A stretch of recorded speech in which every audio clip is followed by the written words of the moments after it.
స్థితధీర్మునిరుచ్యతే.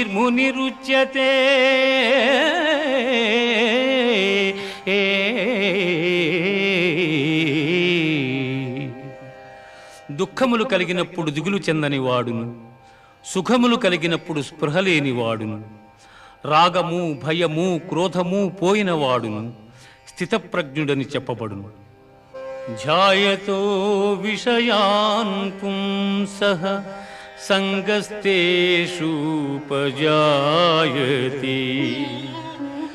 సంగాత్ సంజాయతే కామః, కామాత్ క్రోధోభిజాయతే.